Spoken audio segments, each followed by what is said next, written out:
Hi hello ನಮಸ್ಕಾರ ಗೆಳೆಯರೇ. ಎಲ್ಲ ಹೇಗಿದ್ದೀರಿ? ಎಲ್ಲ ಚೆನ್ನಾಗಿದ್ದೀರಾ ಅಂತ ಭಾವಿಸಿದ್ದೀನಿ.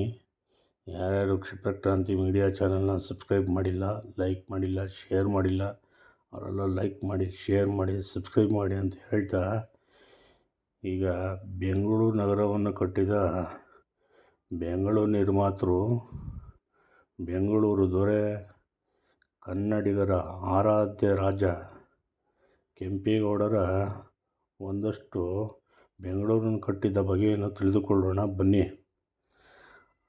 ಅಂದಿನ ಚಿಕ್ಕಪೇಟೆಯ ರಾಜ ಮಾರ್ಕೆಟ್ನಿಂದ ಹಿಡಿದು ಹಲಸೂರು ಕೆರೆ, ಹಾಗೆಯೇ ಸುತ್ತುವರಿದು ಬಂದರೆ ರಾಜಮಹಲ್ ಗುಟ್ಟಳ್ಳಿ, ಹಾಗೆಯೇ ಕಾಡುಮಲ್ಲೇಶ್ವರ ದೇವಾಲಯ, ಹಾಗೆಯೇ ಚಿಕ್ಕಪೇಟೆ, ಈ ರೀತಿ ಚತುಷ್ಕೋನಗಳಿಂದ 8 ದಿಕ್ಕುಗಳಿಂದಲೂ ಆವೃತವಾದ ಬೆಂಗಳೂರು ನಗರವನ್ನು ಅಂದಿನದಲ್ಲೇ ಕಟ್ಟಿದರು.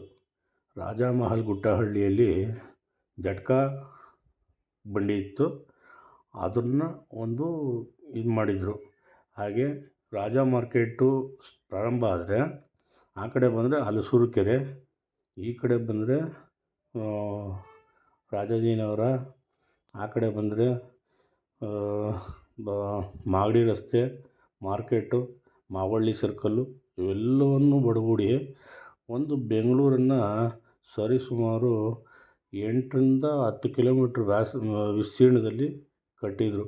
ಈಗ ಅದೇ ಬೆಂಗಳೂರು ಹೆಚ್ಚು ಕಡಿಮೆ 40 ಕಿಲೋಮೀಟ್ರ್ವರೆಗೂ ಹೋಗ್ಬಿಟ್ಟಿದೆ ಈಗ ಬಿಡಿ. ಆದರೆ ಅತಿ ಮುಖ್ಯವಾಗಿ ಈ ಬೆಂಗಳೂರು ನಿರ್ಮಾಣ ಮಾಡಿದಂಥ ದಿನ ಯಾವುದು ಗೊತ್ತಾ? ನಾವು ನೀವೆಲ್ಲ ಸುಗ್ಗಿ ಹಬ್ಬ, ಏನು ಹೇಳ್ತಾರೆ, ನಮಗೆ ಬೆಳೆಯನ್ನು ಕೊಟ್ಟಂಥ ಭೂಮಿತಾಯಿ, ಆ ಬೆಳೆಯನ್ನಿಟ್ಟು ಪೂಜೆ ಮಾಡ್ತೀವಲ್ಲ ನಾವು, ಸಂಕ್ರಾಂತಿ ಅಂಥೇಳಿ, ಇದೇ ಸಂಕ್ರಾಂತಿ ಹಬ್ಬದಲ್ಲಿ ಬೆಂಗಳೂರಿನ ನಿರ್ಮಾಣ ಆಗಿದ್ದು. ಅದರ ಬಗ್ಗೆ ಸುಮ್ಮನೆ ಒಂದು ಸಣ್ಣ ವಿಡಿಯೋ ಇದೆ, ಆ ವಿಡಿಯೋ ಜಲಕ್ಕೂ ಕೂಡ ನೋಡಿರಂತೆ. ಬೆಂಗಳೂರು ಯಾವ ರೀತಿ ನಿರ್ಮಾಣ ಆಯಿತು, ಯಾವ ರೀತಿ ನಿರ್ಮಾಣ ಮಾಡೋರು ನಮ್ಮ ಕೆಂಪೇಗೌಡರು ಅಂಥೇಳಿ ನೋಡಿ.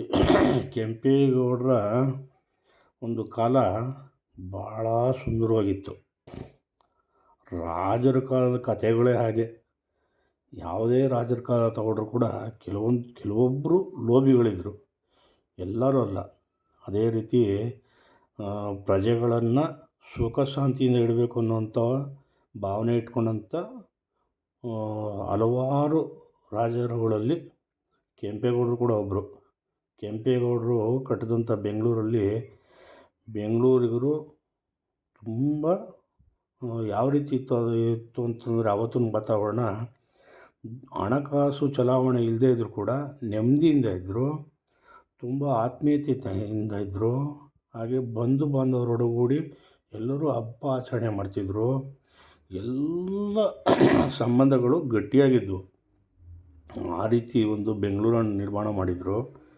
ಆದರೆ ಇವತ್ತು ಪ್ರತಿ ತಲೆ ಕೂಡ ಒಂದೊಂದು ಮನೆ ಮಾಡ್ಕೊಳ್ಳೋಂಥ ಪರಿಸ್ಥಿತಿ ಬಂದ್ಬಿಟ್ಟಿದೆ.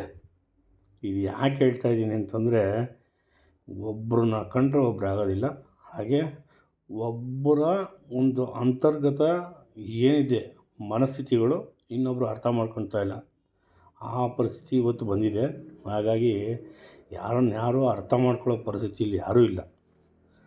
ತಂದೆ ತಾಯಿಯವರು ಅರ್ಥ ಮಾಡ್ಕೊಂಡ್ರೆ ಮಕ್ಕಳು ಅರ್ಥ ಮಾಡ್ಕೊಳ್ಳೋದಿಲ್ಲ, ಮಕ್ಕಳನ್ನ ಅರ್ಥ ಮಾಡಿಸೋದಕ್ಕೆ ಹೋದರೆ ಸೊಸೆಯಂದಿರು ಅರ್ಥ ಮಾಡ್ಕೊಳ್ಳೋದಿಲ್ಲ. ಈ ರೀತಿ ಎಲ್ಲೋ ಒಂದು ಕಡೆ ಕೆಲವೊಂದು ಸಣ್ಣ ಪುಟ್ಟ ವ್ಯಾಜ್ಯಗಳಿಂದ ಇವತ್ತು ಎಷ್ಟೋ ಮನಸ್ಸುಗಳು ಒಡೆದೋಗ್ತಾ ಇದೆ.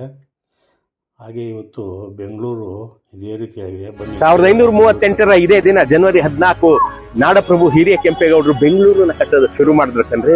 ಅವಿನ ರೋಡ್ ನೀವು ಸ್ವಲ್ಪ ಮೇಲೋದ್ರೆ ರಾಜ ಮಾರ್ಕೆಟ್ ಸರ್ಕಲ್ ಅಲ್ಲಿ ನಿಂತ್ಕೊಂಡ್ರೆ ಅವತ್ತೇ ಅಲ್ಲೇ ಬೆಂಗಳೂರನ್ನ ಕಟ್ಟೋದಕ್ಕೆ ಶುಭಾರಂಭ ಮಾಡದಂತ ದಿನ ಇವತ್ತು ಸಂಕ್ರಾಂತಿ. ಬೆಂಗಳೂರು ಹುಟ್ಟಿದ್ದು ಇವತ್ತು. ಹಾಗಾಗಿ ನಾವು ಬೆಂಗಳೂರನ್ನ ಕಟ್ಟಿದಂತ ನಾಡಪ್ರಭು ಕೆಂಪೇಗೌಡರು ಸಿನಿಮಾನ ಶುರು ಮಾಡಿದ್ದು ನಾವು. ಈ ಪಿಕ್ಚರ್ ನಾನೊಂದು ಬಹುಮುಖ್ಯ ಪಾತ್ರವನ್ನ ನಾನು ವಹಿಸ್ತಾ ಇದ್ದೀನಿ.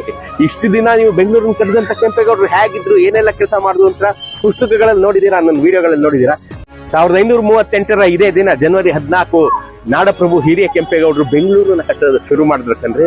ಅವಿನ್ ರೋಡಲ್ಲಿ ನೀವು ಸ್ವಲ್ಪ ಮೇಲೋದ್ರೆ ರಾಜ ಮಾರ್ಕೆಟ್ ಸರ್ಕಲ್ ಅಲ್ಲಿ ನಿಂತ್ಕೊಂಡ್ರೆ ಅವತ್ತೇ ಅಲ್ಲೇ ಬೆಂಗಳೂರನ್ನ ಕಟ್ಟೋದಕ್ಕೆ ಶುಭಾರಂಭ ಮಾಡದಂತ ದಿನ ಇವತ್ತು ಸಂಕ್ರಾಂತಿ. ಬೆಂಗಳೂರು ಹುಟ್ಟಿದ್ದು ಇವತ್ತು. ಹಾಗಾಗಿ ನಾವು ಬೆಂಗಳೂರನ್ನ ಕಟ್ಟಿದಂತ ನಾಡಪ್ರಭು ಕೆಂಪೇಗೌಡರು ಸಿನಿಮಾನ ಶುರು ಮಾಡಿದ್ದು ನಾವು. ಈ ಪಿಕ್ಚರ್ ನಾನೊಂದು ಬಹುಮುಖ್ಯ ಪಾತ್ರವನ್ನ ನಾನು ವಹಿಸ್ತಾ ಇದ್ದೀನಿ. ಇಷ್ಟು ದಿನ ನೀವು ಬೆಂಗಳೂರನ್ನ ಕಟ್ಟಿದಂತ ಕೆಂಪೇಗೌಡರು ಹೇಗಿದ್ರು, ಏನೆಲ್ಲ ಕೆಲಸ ಮಾಡಿದ್ರು ಅಂತ ಪುಸ್ತಕಗಳಲ್ಲಿ ನೋಡಿದೀರಾ, ನನ್ನ ವಿಡಿಯೋಗಳಲ್ಲಿ ನೋಡಿದೀರಾ. ಕೆಂಪೇಗೌಡರೇ ನಿಮ್ ಮುಂದೆ ಬಂದು ಇದನ್ನೆಲ್ಲ ಹೇಳಿದ್ರೆ ಚೆನ್ನಾಗಿರುತ್ತಲ್ವ.